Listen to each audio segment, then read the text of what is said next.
You actually don't know the backflips I went through to shoot this video. I'm in Tenerife, hence the change of environment. You can see it's very different. There's a lot of light, there's a lot of sun. So I'm taking advantage of it to film a small YouTube video. This YouTube video is about my honest experience in a London university.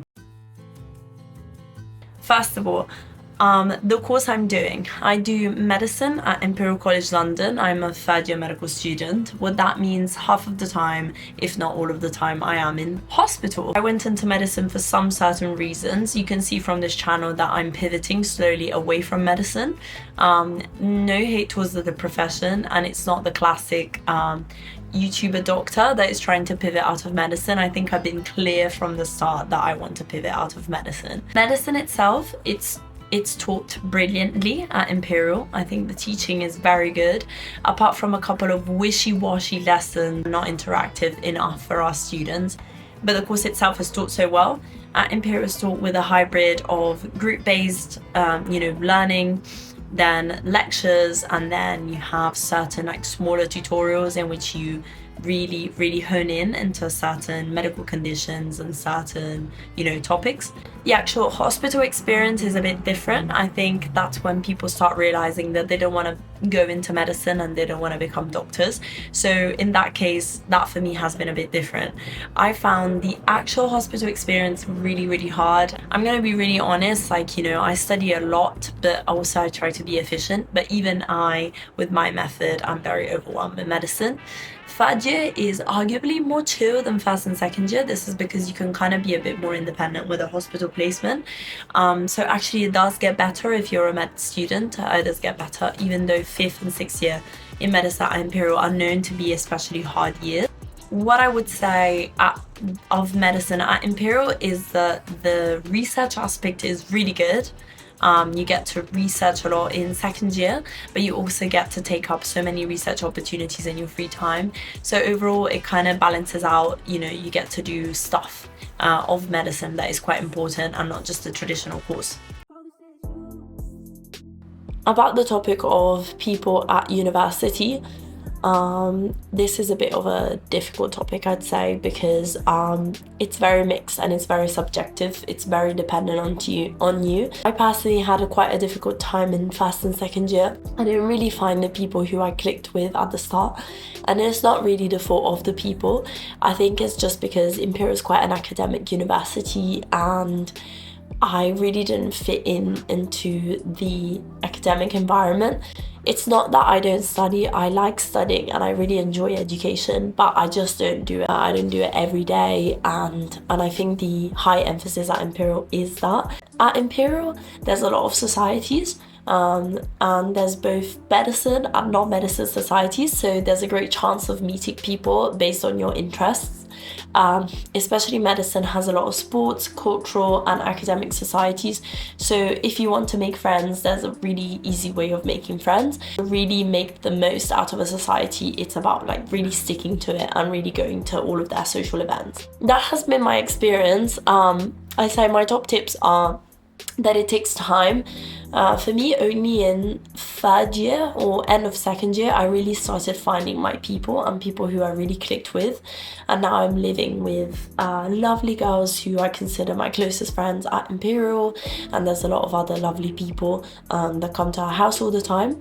And so I'd say be patient, take time. Even my brother who went to another university, he had a similar experience to me. He didn't really click to people in first and second year, and then really found his people in at least in third year. Try and find what makes you really happy and what makes you really motivated. Well, I used to have a really difficult time being in medicine, but also identifying as a musician. It's not about fitting in a certain environment, but it's about finding your people.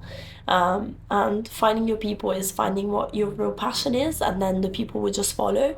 And in my personal experience in third year, when I started going to more music events and more artistic events, I really found my people, and I really managed to strike a balance with such a difficult course that is medicine.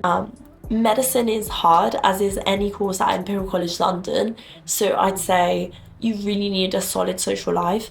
I was a massive workaholic in first year, trying to avoid, not having a social life with compensating it with work, but just simply doesn't work and you'll burn out eventually. The third topic that I wanted to talk about is mental health and loneliness and physical health at university. First of all, sleep. Sleep is really hard at Imperial. You don't get enough sleep. You're always working or going, well, in my experience, going to hospital and trying to fit in the social life whilst trying to fit in your passions. And it's really hard to really have a balance with this and have enough sleep. That really does affect you. I had massive problems with sleep in second year university because it was simply too stressful for me. Because if you make a routine and if you really learn how to cook and how to take care of yourself, you can absolutely do it. I think there is time to cook, but it is really limited. So you need to really be strict and be disciplined with, I'm gonna cook, I don't know, on Sundays and on Wednesdays. Physical health, I think, is still possible. I still managed to run a marathon last year. I go to the gym almost every day when I'm at Imperial. When I was in exam season, I was training more, but that's simply just the way for me to de-stress. I would say it's really important to have physical activity during university. About mental health is a hard one. As I said before, from the friends, when I was really lonely, I was at low with mental health and I had to have a lot of support from my family and from therapy. For me personally, Imperial was really hard on mental health, but it's not to say though, because I know a lot of people that had a great time, as I know a lot of people that had my same experience. Definitely that's where I say, have a lot of friends, or at least have the good friends, have a good balance with physical health and with moments of de-stress. I think it's so easy to think, okay, I'm gonna study for 8 hours and just ignore everything else that is important, but then it's gonna catch up to you. So yeah, I used to have a person who I studied with, he's still my friend, lovely friend, who I used to study with in the exam season of last year, of second year, and I think that's a really good way of striking a balance. So studying with someone, taking breaks with someone. The fourth topic that I wanted to talk about and really touch upon is the opportunities at university. I think Imperial itself and London universities offer great opportunities because they're really well connected and they're really well funded. The only thing that advantages London compared to other universities is the fact that it's so central. So there's more work opportunities and a diverse field of work opportunities. Is London, so it means that you can access finance opportunities, STEM opportunities, but also opportunities in the art field if that's something that interests you. Remember, don't be biased with what field you're going to go into. And the opportunities within university, Imperial especially, is such a research-based university that you're guaranteed doing research at Imperial, whether that's part of your degree or whether with a dissertation or whether that's independent. So you just ask a professor and you do some research with them. I had a really good experience. I had a really good experience in first year and I managed to publish a paper if that's something that you're interested in. But also I had a good experience just researching for fun and cooperating with a lot of different societies. The fifth topic that I want to talk about was London as a city. There's pros and cons to London. I think London is tough, so people don't really care about you. It's quite an anonymous city, and while some people like it, if you're more European or you're used to the idea of community, London is very daunting. People don't really care about each other. Definitely it's easier to talk to people randomly in the streets, yes, but it's much harder establishing a sense of community and feeling safe, feeling part of something, and feeling, not lonely in London. There's a massive loneliness pandemic. The pros of London though is that there's so many internationals that you can kind of create your own community. So for example, I had the chance of meeting a lot of Latin American people and I created my community, and you can really create your community not in terms of just cultural community but also in terms of activities. So for me it was music and I created my music community. So that's a really good thing about London. But it is also a city in which you need a lot of money to do the things that you want to do. Clubs cost, pubs cost, drinks cost. There's no third space that is just, you know, just chilling. And the parks are only really open or are better in the summer. So that's something that you want to consider before coming to University of London.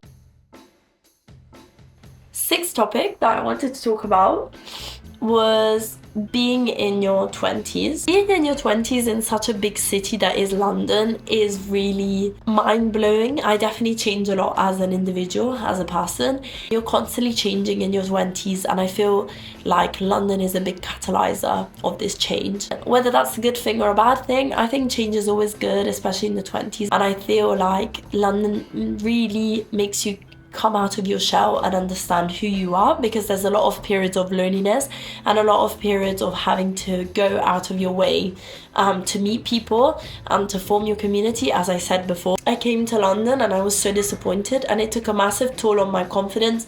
I thought that I wasn't good enough and I couldn't make enough friends and I wasn't, you know, sociable enough, or whatever it was. But it really helps to build your confidence, I'd say. If I look at where I was now, like 3 years ago, I was much shyer and not able to really communicate and really put myself out there, and I didn't have a massive lot of confidence. But now I've grown with so much confidence. I can approach any field and be confident enough to take an opportunity, take a chance on myself, and I think that's really, really good. Being in 20s sucks in general. Like, it's never a good age. I think there's ups and downs in the 20s. Sometimes you feel like at the most high and you think this is the best thing that you could ever do and you're in the best position ever, but sometimes you just feel horrible. Build a strong community and a support group. Say yes to a lot of things. Be resilient. It's hard, but it's gonna get better. It always gets better. The be yourself is really cliche, but the reason why I'm saying this is because you probably came with a preset, determined belief about yourself that you constructed throughout the years of the adolescence or of possible difficulties. And so you built this sort of identity that maybe does not exactly correspond to who you are. I say, if you are yourself and you truly understand what you want in the future, what you want out of friends, you will find it. You just need to define it and really search for it. And I think that's my best advice of the 20s. Although I'm still figuring it out myself, I think it's difficult to navigate, but just keep strong and keep showing who you are and you'll have a great time.